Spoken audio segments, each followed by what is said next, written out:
তার বিদেশে উন্নত চিকিৎসার জন্য নেওয়া লাগতে পারে। আমরা সরকারকে বলবো, নুরুল হক নূর একজন জাতীয় নেতা, তাকে এই ঢাকা মেডিকেলে যদি আপনারা পরিপূর্ণ চিকিৎসা না দিতে পারেন তাহলে বিদেশে চিকিৎসার ব্যবস্থা করেন, অন্যথায় নুরুল হক নূরের কিছু হলে চলবে আগুন ঘরে ঘরে। আপনারা আইনি কোনো পদক্ষেপ নেবেন কিনা বিষয়ে নিয়েছেন? আচ্ছা, আমাদের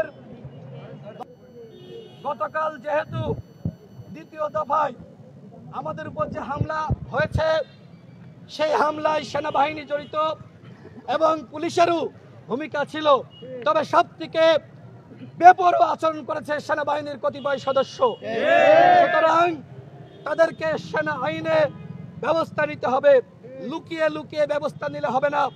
গতকাল সেনাবাহিনীর পক্ষ থেকে যে বিবৃতি দেওয়া হয়েছে, আপনারা কিন্তু মিডিয়ার ভাইয়েরা সেটি প্রচার করেন নাই, যে আমরা কিন্তু প্রতিক্রিয়া জানিয়ে সেনাবাহিনীর বিবৃতি আমরা প্রত্যাখ্যান করেছি এবং এরপরেও সেনাবাহিনীর ঊর্ধ্বতন কর্মকর্তার সাথে আমাদের যোগাযোগ হয়েছে, তারা আমাদের সাথে কথা বলেছেন।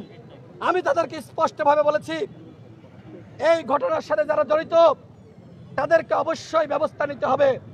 আমরা অবশ্যই পুলিশের বিরুদ্ধে এবং সেনাবাহিনীর যারা ছিল তাদের নামে মামলা দিতে চাই, কিন্তু আমার প্রশ্ন হলো, সেনাবাহিনীর নামে কি থানায় মামলা নেওয়া হবে? গতকাল আপনারা দেখেছেন নুরুল হক নূরের উপর আমাদের উপর যে হামলা হয়েছে, বিভিন্ন পেজ থেকে লাইভ করা হয়েছিল, সেই লাইভগুলো কিন্তু ডিলিট করে দেওয়া হয়েছে। ডিজিএফআই চাপ ছাড়া এই লাইভগুলো ডিলিট হতে পারে না।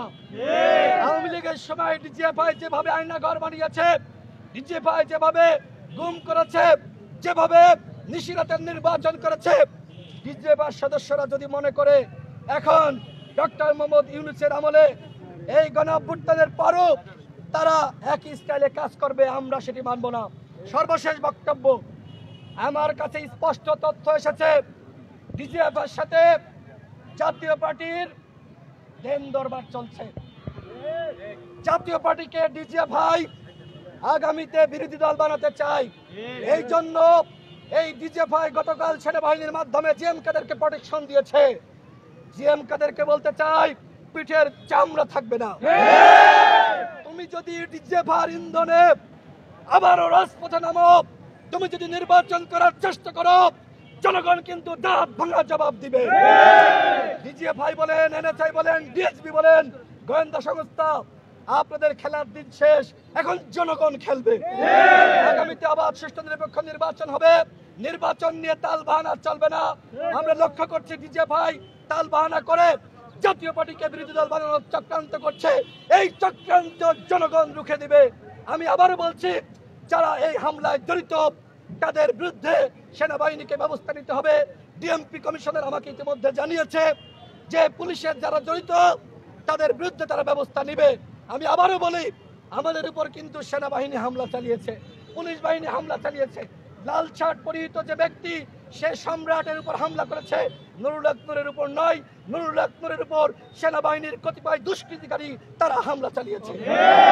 ধন্যবাদ।